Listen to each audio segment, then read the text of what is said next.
Positive means good, right? All right, so in The Logic of Failure, author Dietrich Dorner introduces the idea of a positive feedback loop. Now, I know when I first read that term, my first assumption is positive means good.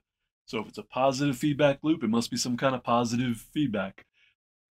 That actually turns out to not be the case. In the context of what he's talking about, positive doesn't mean good, it means more of same. So the way he explains it is when you have a positive feedback loop, it means you have a variable that's going to cause more of that variable. So he tells us that if there's an increase in a given variable within a system, it's going to produce a further increase in that variable. If there's a decrease in a given variable, it's going to produce a further decrease.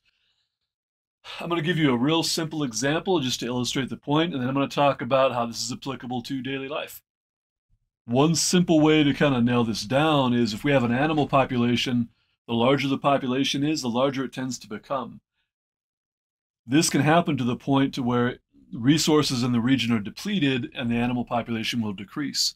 What that brings us to is one of the key points about positive feedback loops that Dorner points out to us. Positive feedback loops tend to undermine the stability of the system that they're operating in. One of the areas that he gets into a lot in the text, and this was kind of a gut check for me, he gives a couple different, well, he gives several different examples, but he gives two different examples that seem really different of different tests that he ran with participants, different studies that he did.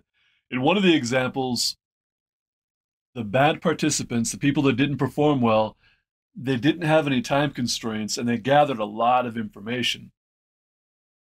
They gathered so much information, he felt like it made them feel very uncertain, and that uncertainty led them to inaction. In a completely different test, actually, this other test that he relates, I don't think it wasn't a test that he conducted, it was someone else that he knew.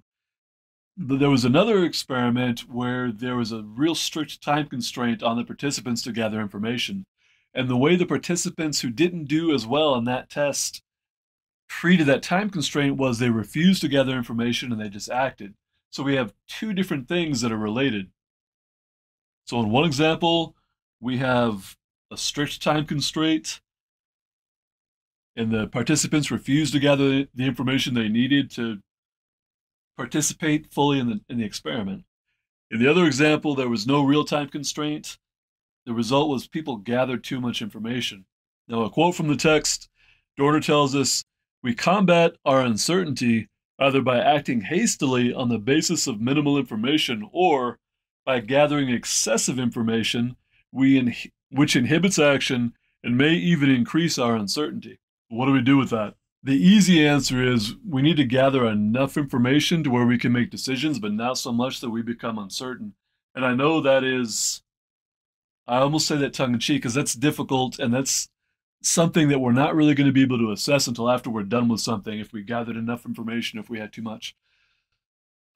Another strategy that can be applied, and this one is also kind of tricky, is if we can get advice from other people. So, in the context of something like a business, if you have employees or even coworkers that know more about a subject than you do, you can get their advice. And just this is kind of a tricky thing because I think a lot of people have a tendency to want to seem like they know everything. But if you look at examples of very successful people, often they're people that surround themselves with experts, and then they just get the information from those experts that they need, and they use that to make decisions because that person who's in charge is often a good decision maker, hopefully. Sometimes they're not. So while that second strategy can be a little more challenging to apply, when we can identify people that know more about a subject than we do, approaching them to get the information we need, but not a full dissertation, can help us make an informed decision to where we have better results. Okay, what are the takeaways from today's talk? Positive feedback loop, remember that's not positive like good, that's positive as in more of same. So in the example we have of learning and applying information and making decisions, we want to gather enough information to where we can make an informed decision, not so much that we increase our own uncertainty. And that can, out of this whole thing, that might be your easiest guide is if you start to feel like you're uncertain and you don't know what you're doing, gathering more information probably is not the solution. Sometimes it is, but it could be that maybe you need to take the information you have and compare that to other people's knowledge